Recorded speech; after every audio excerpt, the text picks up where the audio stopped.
We're live. It took a while, but we're here. This is the first episode of the Student Athlete Podcast. It's going to be a very interesting episode. I'd like to introduce somebody. We have a special guest on here. She's a 3-year member of the Brooklyn College women's basketball team and an all-around outperforming athlete. True staple. Thank you. And has made a name for herself this year with a career-high 28 points. She's a key player in the success of her team and the role model for future players to come. First guest of our show is Dior Dorsey. Thank you. Dior, how you doing? Thank you so much for that great introduction. Of course. Feeling great. I'm happy to be here. Yeah? Yep. All right. I mean, did I leave anything out from that? Would you like to add something? I major in psychology. Oh, okay. There you go. Well, okay. So, first of all, I'm curious to know, how'd you get into basketball? I started playing in like 3rd grade.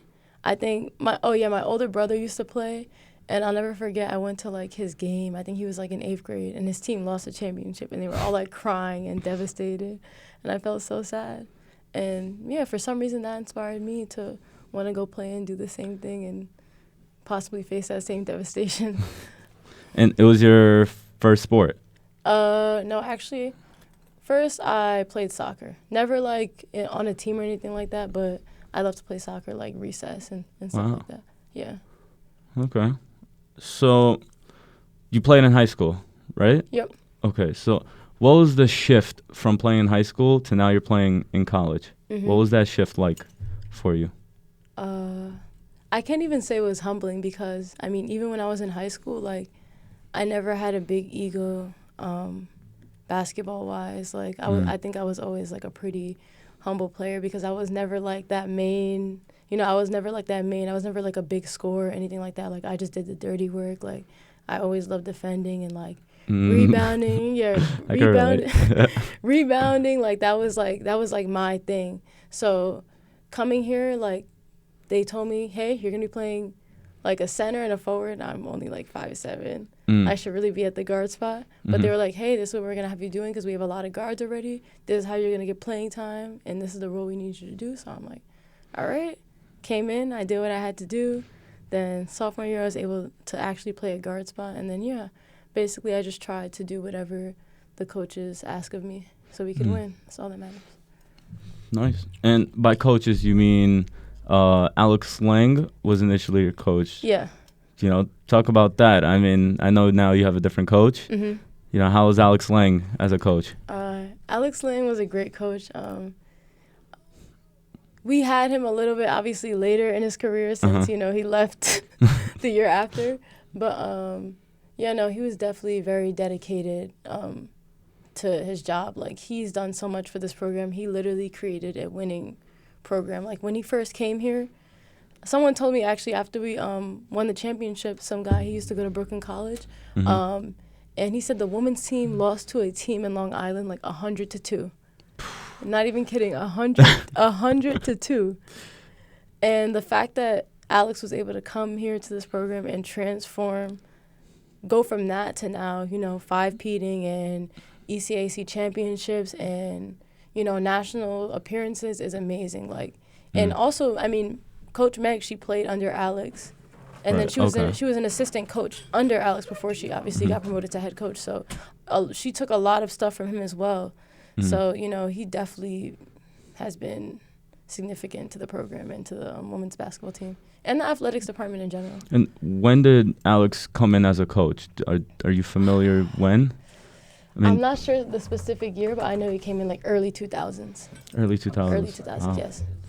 Well, you know, I ask these questions just to, you know, get to know you so that the listeners can get to know you. Yeah. Now, outside of basketball, you know, you said your major is psychology. And, you know, why did you choose that? Because, again, student athletes. Right. The student comes before an athlete. Yeah. Now, why did you pursue psychology? How passionate are you in psychology? Yeah, so I'm not going to lie to you. My major has bounced around like maybe three times. When I first came in, I said computer science because, you know, there's a lot of opportunities in computer science, good pay, computer science. And I was like, I was really struggling my freshman year. Like, it's kind of hard, like, shifting from high school to college, especially playing college basketball. It's a different level than high school. Yeah. And I wasn't mentally mature there yet to know, okay, now it's time to sit down and do my work, and then there's the time to go and play basketball. So I was like, all right, this is too much workload for me. So then I think I switched to political science. You want to be a lawyer? No, like I like my mindset was just like, I really like politics. I think it's really interesting. You win arguments on the court, so you know. Exactly. So I thought, hey, let me bring this in the real world.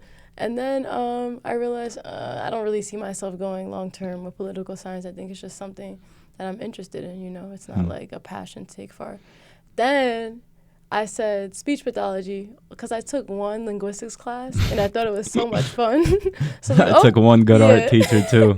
I had a good art class, and I said, you know what, I'm being an art major. Nah, there's money in that. Exactly, that was the because also I was never set in anything. So whenever I found something that I had like a decent interest in, I was like, all right, that's it. But no, ultimately I was like, I took a speech pathology class online after the first one I took and I loved, and I was like, like. This isn't the one for me. So then I was like, wait, psychology. Because I've loved psychology like since high school. That was like the only subject that I actually found interesting in like my senior year of high school. So I was like, psychology. Plus I'm really into like sports psychology specifically because like the mental aspect of the game is so important. I'd argue it's even more important than the physical aspects of the game, especially when it comes to basketball. And I'm sure you can relate to this with tennis too. Like, of course, confidence and, you know, like we were talking about intangibles earlier, like leadership skills and all that. Like, that is so important to being a successful player. So I could see myself working with athletes physically and specifically like mentally to improve their games and help them get through how they're going through. So that's the specific field that you're trying to get into, working in sports psychology. Yes. So, again, you know, going back to your career, so being a student athlete, that has influenced you to go down this career path? Essentially, yeah. Right. Big time. So, also another question I have here. What's the most valuable lesson you've learned through basketball that applies to that career? Like, what's one thing? That's a good question.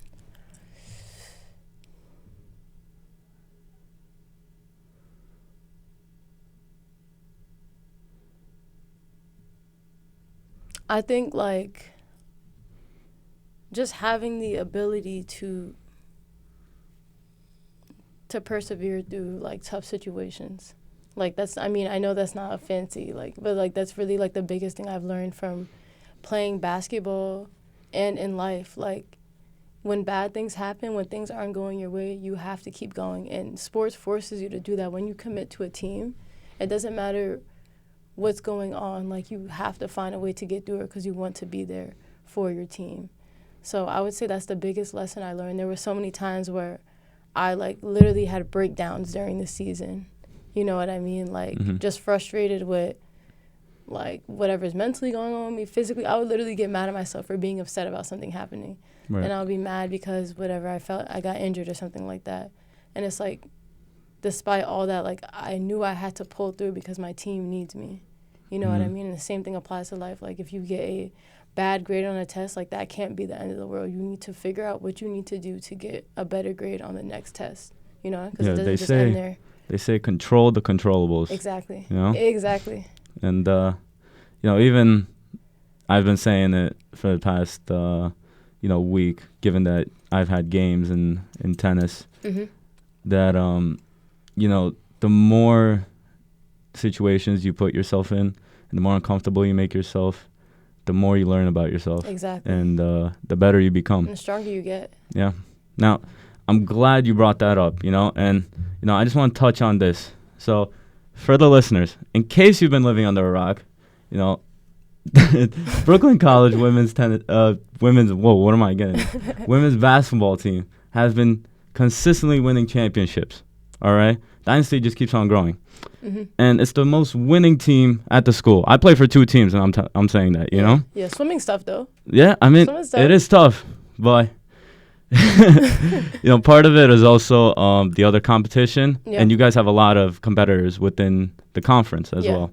You know, the great thing about this year, though, it seemed a little bit different, right? Yeah, it did. You know, I feel from watching the games, because I also come to the games, that you guys had to fight for it a little bit harder. You know, what's definitely. your take on that?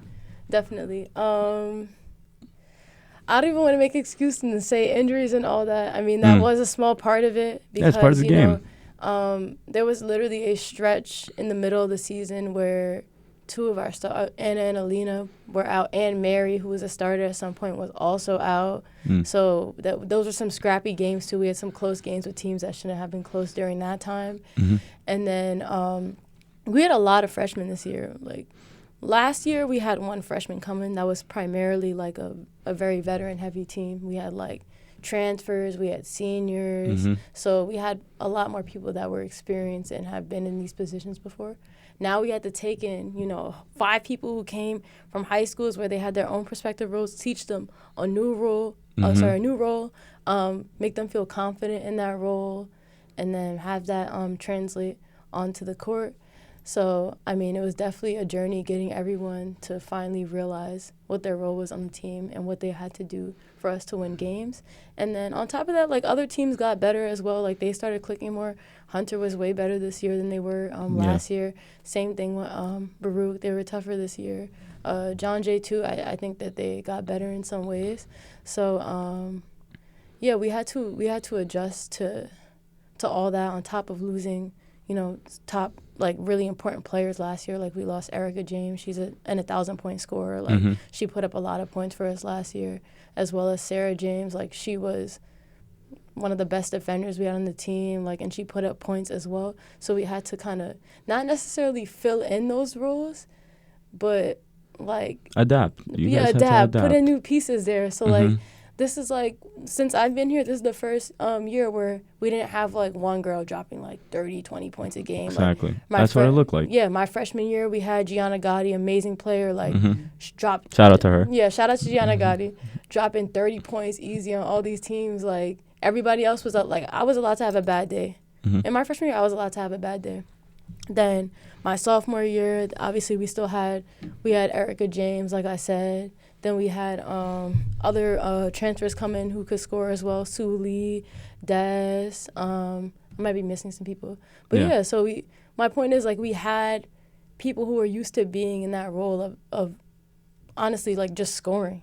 Then coming to my junior year, my coaches are asking me to do something I have never done in my entire basketball career, which is they need me to consistently provide not only defensively now, but they need me to put the ball in the basket. Yeah.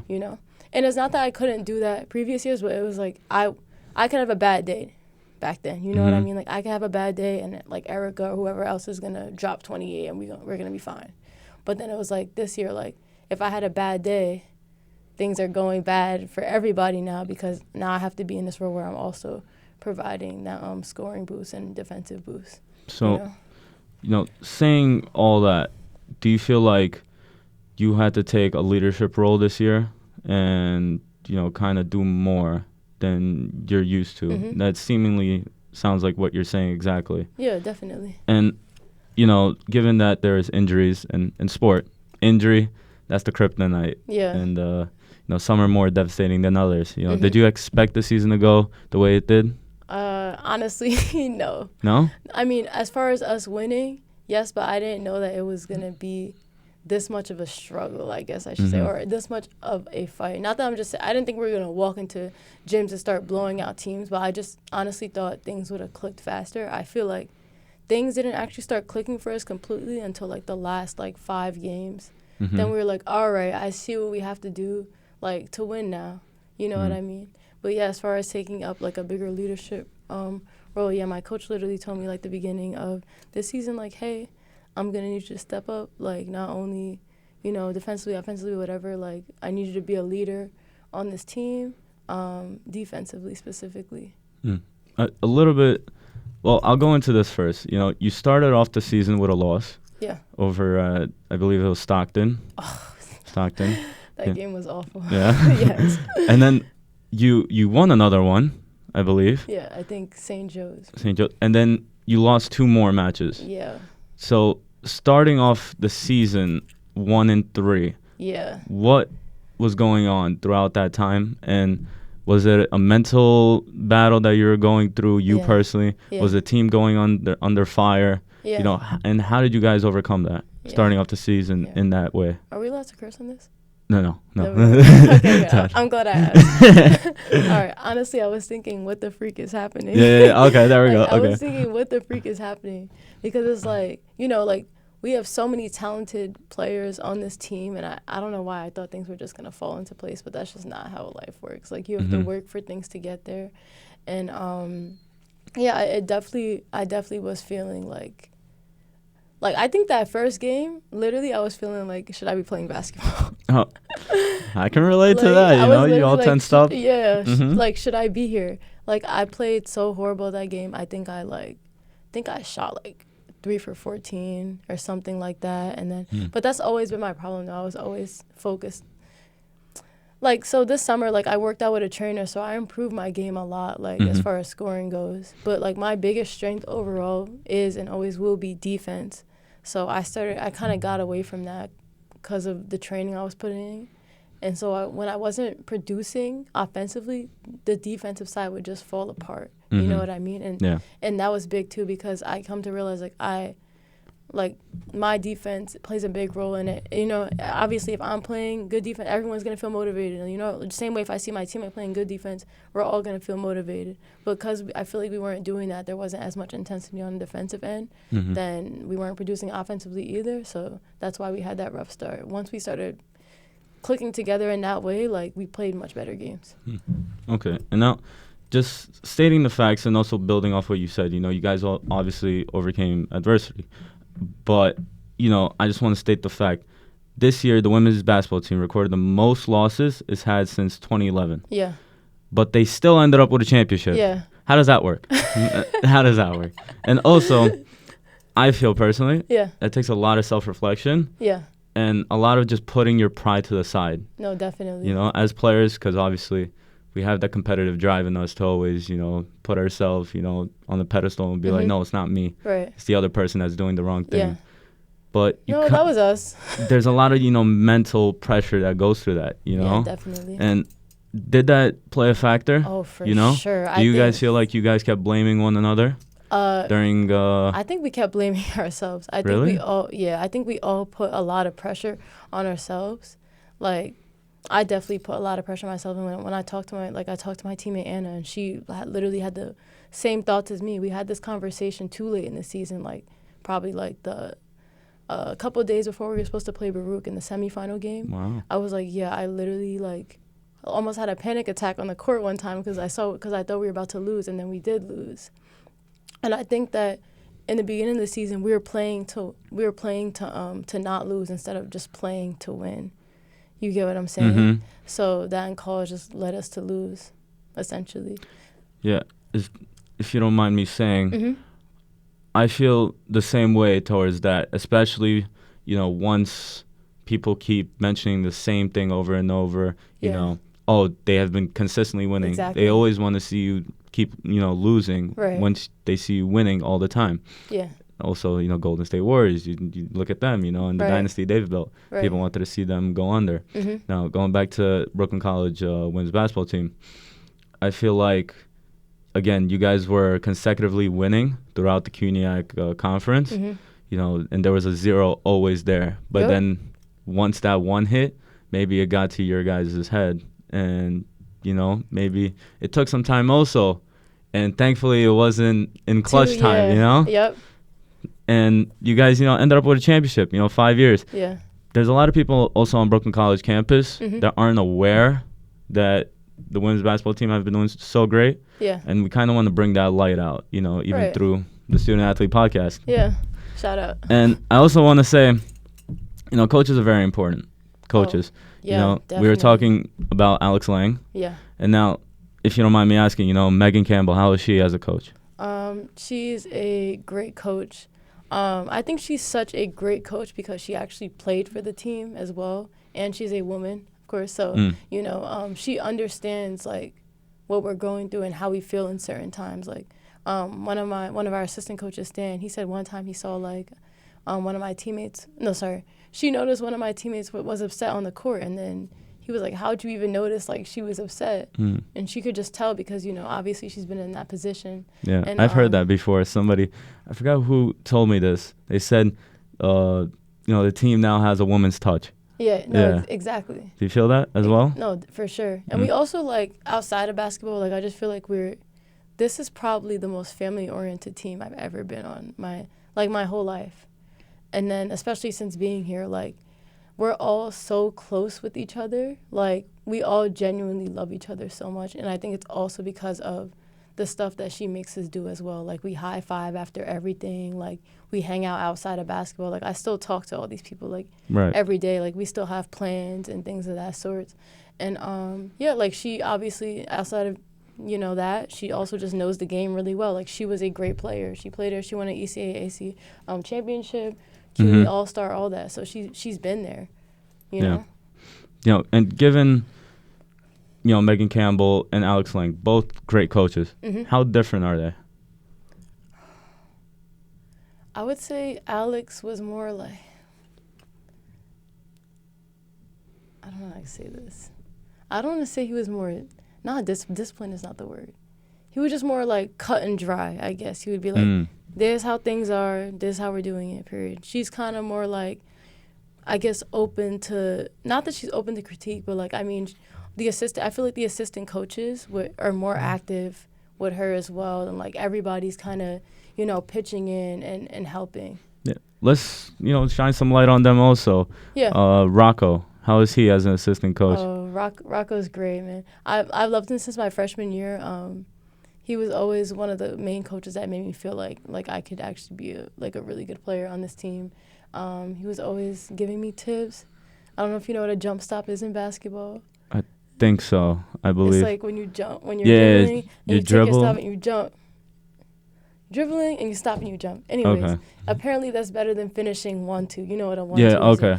So he's been telling me since my freshman year. Yeah. Okay. He's been telling me since my freshman year, jump stop, jump stop, jump stop, and I make fun of it, but he's right. When you're on the fast break, right? Yeah, fast break, yeah, especially. And then my freshman year, he gave me like 2 basketball books, which is really like made me just feel like really, I guess, more like included on the team, because I feel like I didn't really feel this included on the team until like maybe sophomore year, primarily this year. But yeah, he's a great guy, and he's the one who does all of our scouting and things of that sort. So yeah, very important. Also, your other assistant coach, I forgot her name. Nicole? Coach Nicole? I believe so. I believe it's Nicole or... There's Coach Nicole. There's Coach Britt. She wasn't really that active this year. Coach Nicole, very, very active. She handles our social media. She also, you know what? You're not going to know what Synergy is. But basically, she also handles, like, our film as well. Like, she'll help with collecting clips for teams, seeing what are the different... I mean, they all do that, but, like, she does that as well. And she'll also give insight when my coach is coaching, too. I see. Awesome. Now, also, I don't know if you guys do this on your team, because time flies, you know? Did you guys take a chance to kind of reflect... You know, you and your teammates, have you guys taken the chance to reflect on the season and especially the CUNYAC game, the final game? Honestly, no. We need to do that. Yeah. Yeah, we should definitely do that. I feel like for me on the tennis team, after our, you know, loss in the finals, we took a time to actually like sit down and just, you know, talk about things. And especially after coming back from a trip, which I'm also going to speak about. We're going to mention it. Yeah. Both, actually. And we took the time to sit down and actually ask ourselves, you know, what do we want? You know, what do we want from tennis? What do we want from, in your case, basketball? Right. And, you know, whether this is something that's, you know, just, I don't know, bigger than us, you know, and just where our head is at. Right. Primarily. I like that. And also, I spoke about this with Alex Lang, just briefly, you know, because I asked him how the game went, because I didn't really go to the CUNYAC championship game. Yeah. I was actually, you know, working in the athletic department at that time. Okay. And he told me that you guys couldn't get a rhythm and that there was nothing going for you guys during that time. Yeah. You know, how did you guys like overcome that? What was the strategy going into that once you see things aren't going well for you guys? Because, it was tighter than it should have been. Yeah. Just to win, like, there was, like, no... Like, once one thing is not going for you, Yeah. then the next thing is not going for you. Like, where's everybody's mind at that time? Right. I mean, honestly, my mind was just, I'm not losing this game. Like, as you said, there was no rhythm, but, like, the important thing is we made shots when it mattered the most, and that was the difference between us and them. And I kept, like, this is the main thing I told, like, my teammates as well, like, we've been in this position before, and they haven't.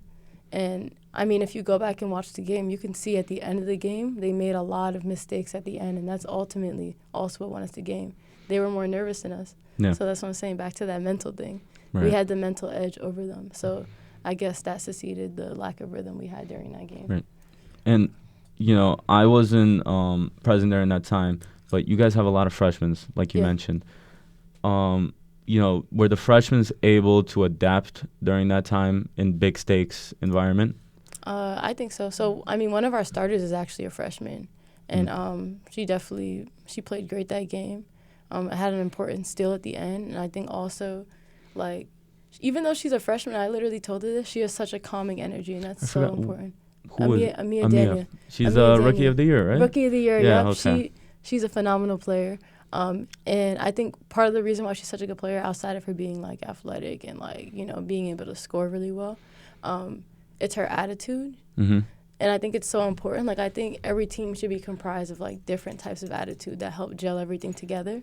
Would you agree? Yeah, 100%. And she's 100%. like, I'm sure you have someone like this on your team, and they're just, like, they care and they play hard, but they're so nonchalant. Like, you wouldn't even think that it's like, do you actually love playing tennis, or do you actually love playing basketball? And you're really good, but it's like, you just stay calm, or at least you appear calm the entire time. And it's kind of like, it's calming to the rest of the team as well. Or for me, like, that, she literally helped calm me down a little bit during this game. She didn't say anything to me, just her being there and, like, her energy helped me get my mind right. Like, okay, the freshman's calm, I could calm down too. You know what I mean? I like that. Yeah. Honestly.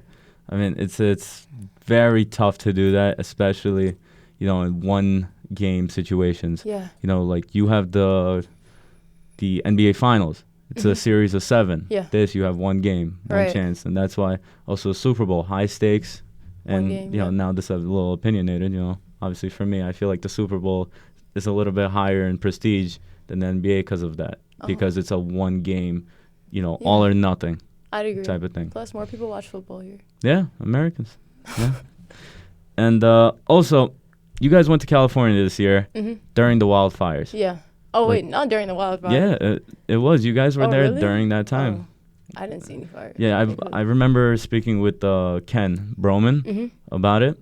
And, we were talking about it, like, how are they doing over there? Like, what's going on? Were you guys near that? Or that wasn't even a thought in your mind, maybe? No, I mean, we weren't near the fires during that time. I think maybe after we got back, we were seeing, like, videos, and there were fires literally where we were at. So I think we, like, just missed it. Yeah, no, I think that's what it was. The day you guys were leaving, that's when everything was starting. Yeah. Okay. It's crazy. So how were those games in California? We went to Florida.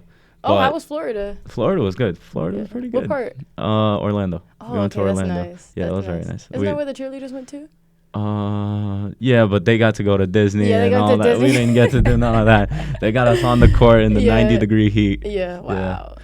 But for you guys, I mean, you guys versus some high-level teams. Oh, yeah, and it's always like that, especially for, you go out of state and you verse, like we versed 2 teams that were from New Hampshire and Connecticut. Yeah. And because for us, we're able to see online who's good, like what are the good teams, good players. Yeah. The level that it shows online, they're way higher. Oh, really? Than they were. I mean, for you guys, were you guys able to like look at the other team and see or come up with a strategy in order to defend against them? Honestly, we just watched film. We were sent scouting reports. I don't know if everybody watched film. It doesn't seem like everybody watched film. But honestly, so the first game, it was like really, we got blown out. I forgot what the score was, but they scored 90. That team is not a 90-point scoring team. No? they're not a 90-point scoring team. Their averages are all around 60, like in 70. And that was probably, I think that's actually the worst game we ever played, that first game specifically. And it really sucks. I feel like some of us took that moment for granted because not everybody gets to go to freaking California and play basketball. You know what I mean? But yeah, that first game, like, we were literally so flat-footed, like, on defense. And I just feel like there could have been more effort. I think if we were to go back to California, now it would have been a much more competitive game at least. And also, I sprained my ankle in the first California. Really? Yeah, in the first California game, I sprained my ankle. Like, I mean, we were already getting blown out, but I sprained my ankle, I think, in like the fourth quarter. So, I mean, it didn't completely spoil my time there, but I definitely wasn't happy. Yeah, I mean, even that, like, I didn't even know that you went through an injury in the beginning of the season. You know, for you, like, how did you overcome it? Like, what was your perspective through an injury? You know, because I've had even moments where I've been injured and I'm thinking that the world is ending. You know, what was going on mentally for you as you got injured in the beginning of the season? Right. I mean, was it a injury that was a long term, like a short term? Right. Were you gone for like a few weeks or a month? No, I wasn't even. I honestly, so basically I had gotten injured, and I think 2 days later we were versing Whittier, and I really wanted to play. My ankle felt like crap. Obviously, I just sprained it. So I think I got it, like, I was, like, icing it and stuff. It was swollen. I got it taped up, and I, like, took ibuprofen. It was, like, it, like, kind of hurt to run and stuff like that. But, like, you know, adrenaline kicks in, and you're still able to play. And my older sister and my nieces live in California, so I was like, I have to play this game because they're never really able to see me play. And my older sister hasn't seen me play since, like, freshman year championship. So you played the match with the sprained ankle. Yeah, so I didn't know I was gonna play at first. I literally, like, during warm-ups, I literally ran out the gym and started crying because I was so upset because, like, I was really excited for my sister to watch me play. You know, it's my junior year. I'm in California playing basketball. Like, I want this to be, like, a positive moment. Like, I want to hold this moment.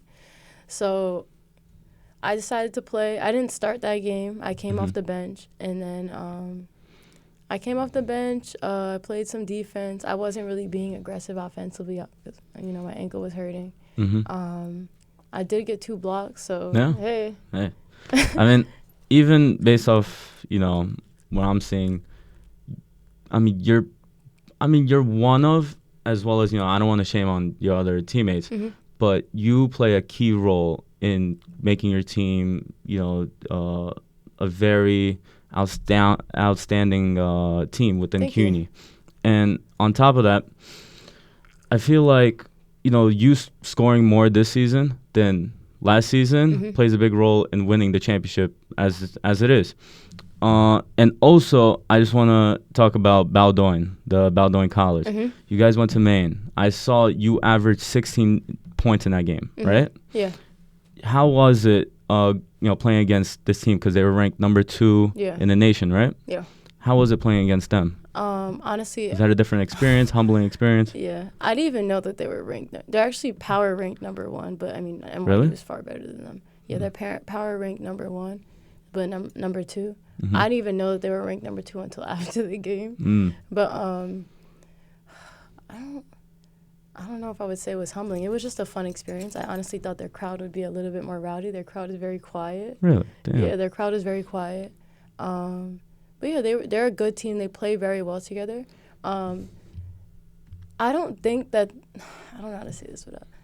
I don't think that they have players that are leagues better than the players on our team. I just think that they believe in their system more, and they play better together.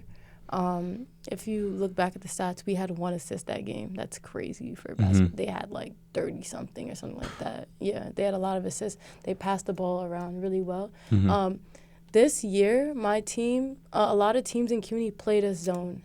So I don't know if you know what that is, but zone is basically... They play within their region. You play within your area. It's not like man, someone's following you around. You know, there's less help defense. There's less people that like another player can't really come over and help.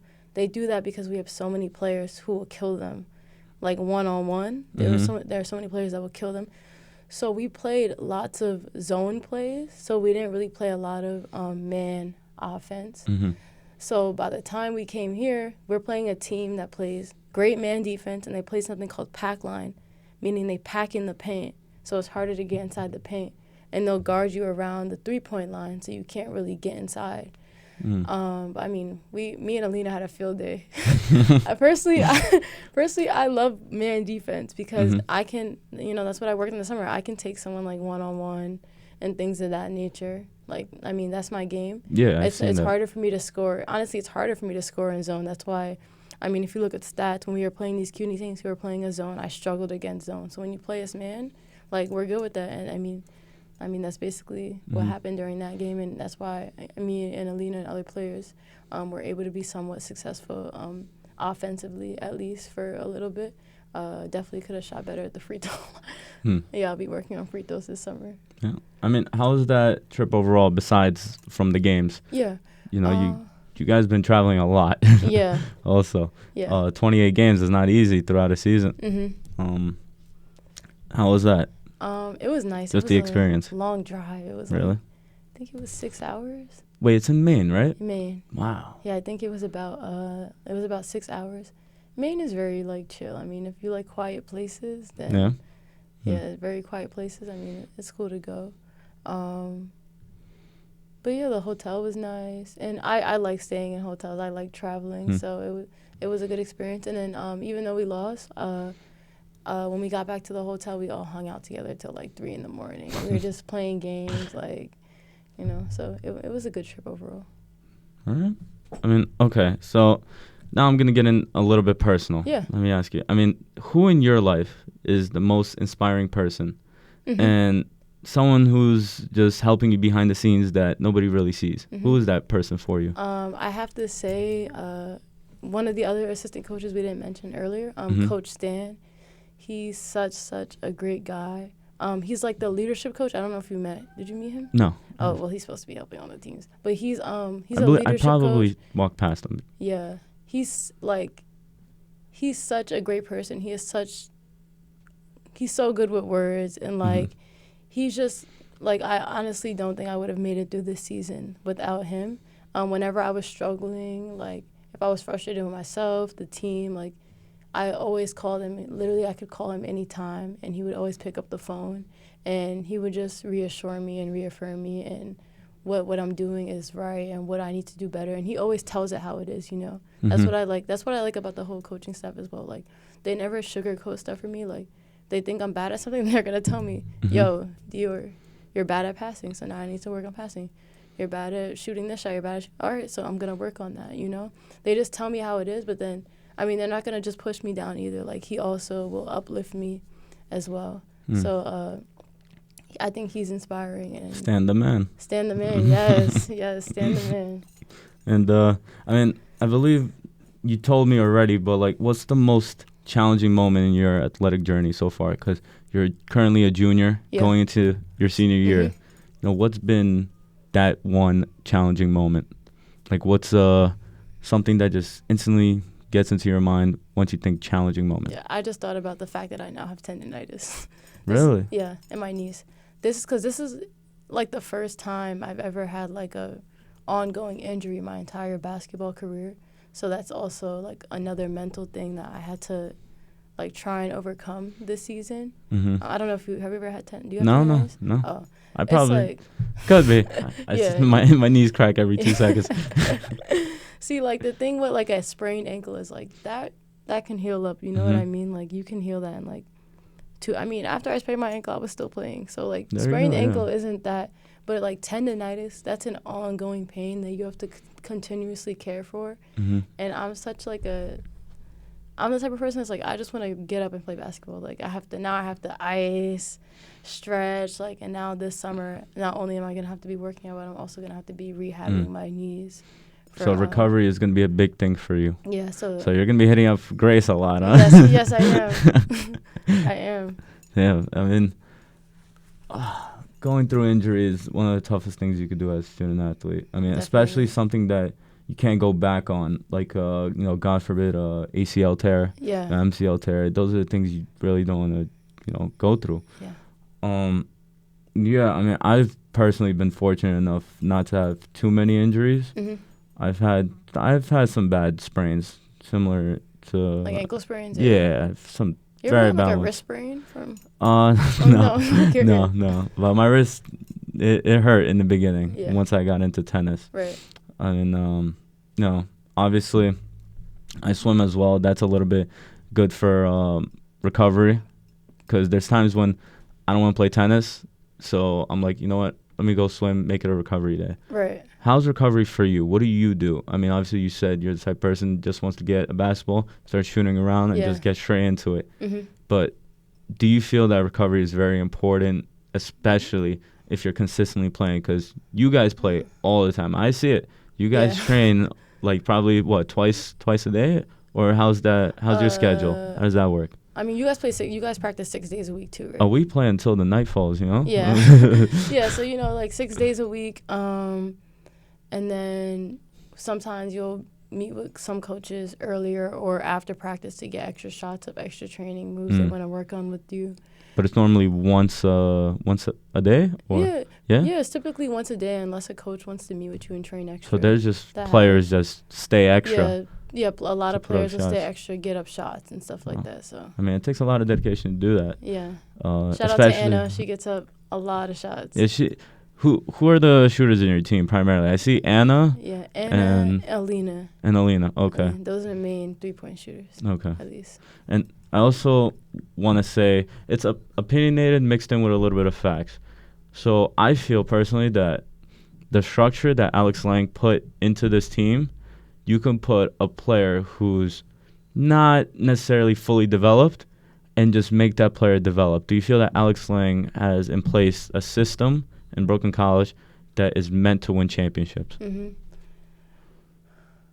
I think it's more so like the culture he created than the system, because I feel like the system that I have now compared to my freshman year is a bit different, at least like offensively.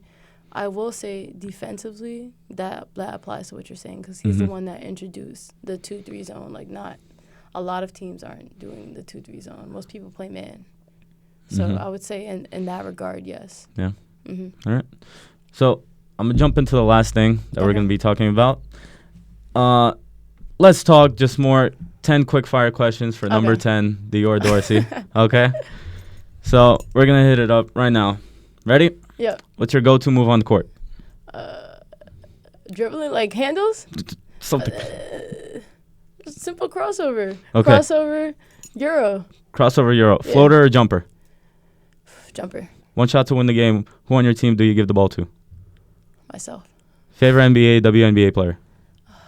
LeBron, Aja Wilson. Ooh. Funniest teammate? Paige. Pre-game hype song? 3-Headed Goat by Lil Durk. Oh, okay. Yeah. And apology. Okay. Yeah. Favorite post-game food? Ooh, acai bowl. Ooh, okay. One thing you can't live without? Basketball. Biggest pet peeve on or off the court? Laziness. What's one word your teammates would use to describe you?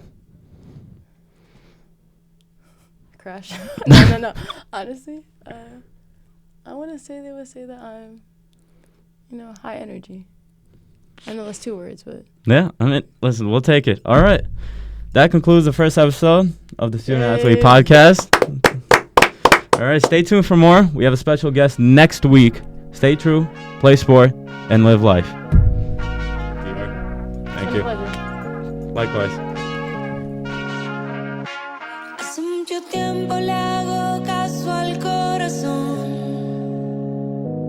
y pasan los días, los meses pensando en dolor.